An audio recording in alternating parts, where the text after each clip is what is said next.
एक छोटे से गांव के पास एक घना जंगल था। उस जंगल के बीचों बीच एक बहुत पुराना और विशाल बरगद का पेड़ था।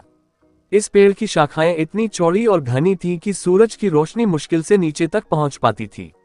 लेकिन इस पेड़ की खासियत सिर्फ उसकी विशालता नहीं थी, बल्कि यह था कि यहाँ एक तोता रहता था।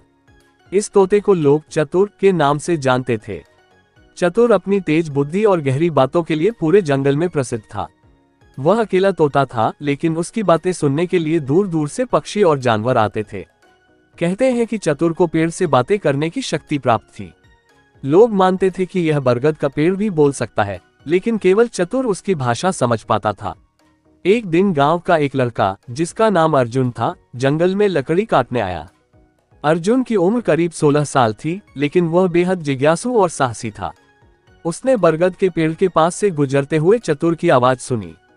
चतुर किसी से बातें कर रहा था, लेकिन आसपास कोई और नहीं था। अर्जुन ने छिपकर सुना। तुम्हें पता है, चतुर, पेड़ की आवाज आई, ये जंगल अब वैसा नहीं रहा जैसा पहले था। हाँ, मैंने भी देखा है। इंसानों की लालच बढ़ती जा रही है। वो हर दिन जंगल काट रहे हैं, चतुर ने जवाब दिया। अर्जुन ये सुनकर चौंक गया। पेड़ और तोता सचमुच बातें कर रहे थे। अर्जुन ने सोचा कि वह चतुर से बात करने की कोशिश करेगा। अगले दिन वह फिर से उसी पेड़ के पास आया। इस बार उसने सीधे चतुर को पुकारा, चतुर, क्या तुम मेरी मदद करोगे? चतुर ने सिर घुमाया और अपनी चमकती आंखों से अर्जुन को देखा। तुम यहाँ क्यों आए हो, बालक? क्या तुम्हें नहीं पता कि इस जंगल में हर चीज का अपना नियम है? अर्जुन ने कहा, मैंने कल आपकी और पेड़ की बातें सुनी। मैं जानना चाहता हूँ कि यह पेड़ बातें कैसे करता है। चतुर ने थोड़ी देर सोचा और फिर कहा, यह पेड़ साधारण नहीं है। ये सदियों पुराना है और इसमें इस जंगल के सारे राज छिपे हैं। लेकिन इन राजों को जानना आसान नहीं है। चतुर ने अर्जुन को समझाया कि इस पेड़ के पास एक रहस्यमयी शक्ति है, जो केवल उन लोगों को दिखती है जिनका दिल सच्चा और इरादे नेक हो। पेड़ अर्जुन से बात करेगा, लेकिन पहले उसे 3 कठिन परीक्षाएं पार करनी होंगी। चतुर ने अर्जुन को जंगल के सबसे घने हिस्से में भेजा, जहां जंगली जानवर रहते थे। अर्जुन को वहां एक गुफा से एक चमकता पत्थर लाना था। वह जानता था कि वहां खतरे हो सकते हैं, लेकिन उसने हिम्मत नहीं हारी। रास्ते में उसे एक तेंदुआ मिला, लेकिन अर्जुन ने अपनी समझदारी से उसे चकमा दिया और पत्थर लेकर लौट आया। अब चतुर ने उसे गांव में जाकर उस व्यक्ति को ढूंढने के लिए कहा जिसने जंगल को सबसे ज्यादा नुकसान पहुंचाया था।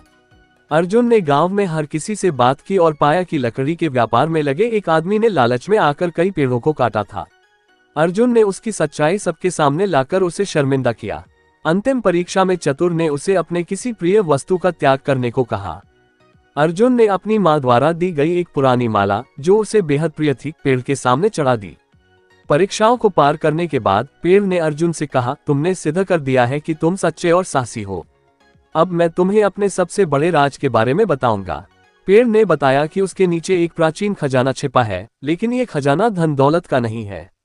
ये खजाना ज्ञान और जंगल को बचाने की शक्ति है। पेड़ ने अर्जुन को एक बीज दिया और कहा, इसे वहां बो जहां लोग पेड़ों को काट रहे हैं। ये बीज एक नए जंगल की शुरुआत करेगा। अर्जुन ने पेड़ की बात मानी और बीज को गांव के पास बोया।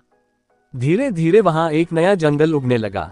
अर्जुन और चतुर ने मिलकर गांव वालों को समझाया कि पेड़ों की कटाई बंद करें। इस तरह पेड़ और तोते की गहरी बातें न केवल अर्जुन की जिंदगी बदल गईं, बल्कि पूरे गांव को एक नई दिशा दी। अब वह जंगल सिर्फ एक जंगल नहीं, बल्कि एक नई उम्मीद का प्रतीक बन गया था। अगर आपको ये कहानी पसंद आई हो तो कृपया लाइक करें, अपने दोस्तों और परिवार के साथ शेयर करें, और ऐसी ही दिलचस्प कहानियों के लिए हमारे चैनल को सब्सक्राइब करें। अपनी राय हमें कमेंट में जरूर बताएं। आपका समर्थन हमें और बेहतर कंटेंट बनाने के लिए प्रेरित करता है। धन्यवाद।